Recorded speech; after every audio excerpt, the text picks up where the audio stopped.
कहते हैं ना कि जिस तरीके से आज एवरेज वोटिंग हुई है उसी तरीके से एवरेज आंसर देकर के आप बच करके निकल गए। लेकिन मैं आपसे ये समझना चाह रहा हूं, निकल नहीं रहा हूं मैं, तो इस बहस को सार्थक दिशा की तरफ लेके जा रहा हूं, निकल नहीं रहा हूं। वोटिंग जो है डिले हुई, चलिए वो अलग पहलू है, लेकिन इसमें तैयारी का मौका तो आपको और मिल गया ना। इस लोकतंत्र की खूबसूरती है। मैं तो ये चाहता था कि ये वोटिंग 80% से ऊपर जाए।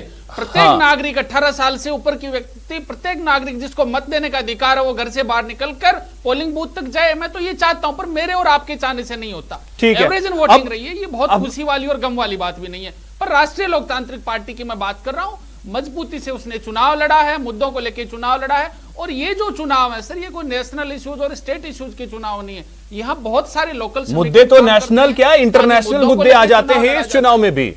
अरे सर मुद्दे तो इंटरनेशनल आ जाते हैं सर। ठीक है, अब स्वर्णिम जी, ज्यादा भूमिका जो है वो लोकल मुद्दों की रहती है लोकल चुनाव में। ठीक है, बात को आप भी समझते हैं। स्वर्णिम जी, आवाज मिल रही है आपको मेरी? हाँ बिल्कुल सुमित, आ रही है आपकी आवाज। जी जी, मेरी आवाज सर अभिषेक बोल रहा हूं। और स्वर्णिम जी देखिए, बीजेपी की तरफ से भी और आरएलपी की तरफ से भी आरोप तो ये लगे कि चुनाव डिले करवाया गया। चलिए ठीक है, उसका जवाब तो मैं आपसे लूंगा, लेकिन साथ ही आपसे यह जानना चाहूंगा कि आज के वोटिंग परसेंटेज को देख करके कांग्रेस क्या सोच रही है। 61 से 62% के आसपास 6 जिले में वोटिंग परसेंटेज रहा है। देखिए अभिषेक जी, निश्चित रूप से हम आश्वस्त हैं, क्योंकि सभी जिलों में और भारी बहुमत के साथ हम ये चुनाव जीतने वाले हैं। क्योंकि जिस प्रकार से हमारी सरकार ने अभी कोरोना काल में प्रबंधन किया, राहत पहुंचाई, लोगों को इलाज करवाया, इसके अलावा जो मुद्दे हैं वो है महंगाई का, पेट्रोल डीजल रसोई गैस के जो दाम बढ़े हैं, किसानों के साथ जो भेदभावपूर्ण रवैया केंद्र सरकार द्वारा अपनाया जा रहा है, उनका आंदोलन चल रहा है लेकिन बातचीत नहीं की जा रही, ये सभी मुद्दे हैं। और इन्हीं मुद्दों को लेकर के भारतीय जनता पार्टी को आज की ग्रामीण जनता जवाब देगी। और निश्चित रूप से जो आप ये देखिएगा कि अभी बात कर रहे थे कि चुनाव डिले करने वाली, तो मैं ये पूछना चाहता हूं, हमारे प्रदेश में राज्यसभा चुनाव होने थे, राज्यसभा चुनाव क्या केंद्र सरकार ने डिले नहीं किए और हमने नहीं किए?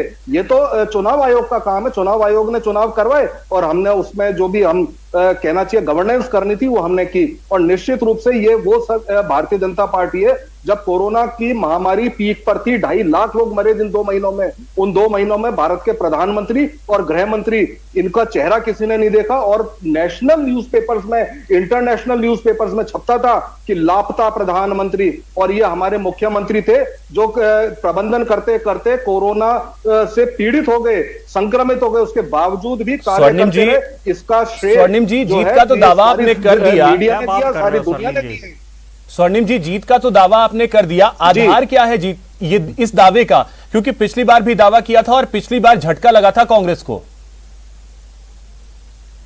देखिए हमने, ये बात सही है कि जिला परिषद के चुनावों में हम हारे थे, लेकिन पंचायत समितियों में हम जीते। भारतीय जनता पार्टी के अगर आप देखेंगे तो निर्दलीय भारतीय जनता पार्टी के प्रत्याशियों से ज्यादा जीते थे और प्रधान हमारे ज्यादा बने, ये सबने देखा है। जो और इसका एक और उदाहरण मैं आपको देता हूं, अभी जो विधानसभा के उपचुनाव हुए थे, उन उपचुनावों में हमने वोट परसेंटेज बढ़ाया। भारतीय जनता पार्टी तो बड़ी मुश्किल से एक सीट पर तो तीसरे पे आते आते बची, और दूसरी सीट, एक सीट जो जीती है वो बड़ी मुश्किल से 5,000 वोट से जीती है, जो 25,000 वोट से जीते थे। तो भारतीय जनता पार्टी के नेता जो बंद कमरों में बैठ करके केवल बयानबाजी करते रहे। पिछली बार की परिस्थिति को देखते हुए कांग्रेस को यह नहीं लग रहा है कि जो जहां पे कांग्रेस सबसे मजबूत मानी जाती है, ग्रामीण क्षेत्र, वहां के वोटर्स कांग्रेस से छिटक रहे हैं? देखिए मैं आपको बता रहा हूं, जब परिणाम आएंगे भारतीय जनता पार्टी को बहुत बड़ा झटका लगने वाला है। और कांग्रेस पार्टी, क्योंकि हमने पूरे कोरोना काल में हमारे कार्यकर्ता एक एक गांव ढाणी में लोगों की सेवा के लिए निकले। चलिए ठीक है, बीजेपी को झटका लगने वाला है। तो सुमित गोदारा जी, ठीक है, सुमित गोदारा जी, इस बार का जो वोटिंग परसेंटेज रहा है वो असमंजस की स्थिति हर किसी के जहन में पैदा कर रहा है। पिछली बार हाई वोटिंग परसेंटेज था तो ये उम्मीद जताई जा रही थी कि सरकार के खिलाफ हो सकता है, लेकिन इस बार की जो परिस्थितियां हैं बीजेपी के लिए काफी ज्यादा चुनौतीपूर्ण आपको नहीं लग रही हैं? क्योंकि 3 कृषि कानून जो है उसको लेकर के किसान लगातार आंदोलनरत हैं और वो आपके सामने सबसे बड़ी चुनौती है इस चुनाव में।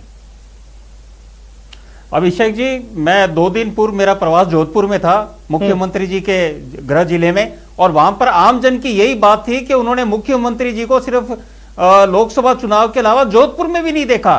तो ये बात जो सरनीम जी कह रहे हैं बड़ी असत्य बात, और इनको कहां से ये बात झूठ और असत्य बात बोलते हैं? क्या प्रधानमंत्री जी और नहीं निकले? अरे प्रधानमंत्री जी तो लगातार सक्रिय रहे हैं, और आप मुख्यमंत्री जी की सिर्फ जब वो वोट लेने जाते हैं सुजानगढ़ साड़ा, तब तो वो वहां सभा करते हैं और बाकी समय वो निकलते नहीं है। तो भाई उन्हें कहो कि वोट भी अगली बार विधानसभा चुनाव में भी वोट वो इसी माध्यम से, इलेक्ट्रॉनिक माध्यम से, जिस तरह से वो डिजिटल टेक्नोलॉजी से कर रहे हैं काम, उसी तरह कर रहे हैं। बाहर क्यों नहीं निकल रहे?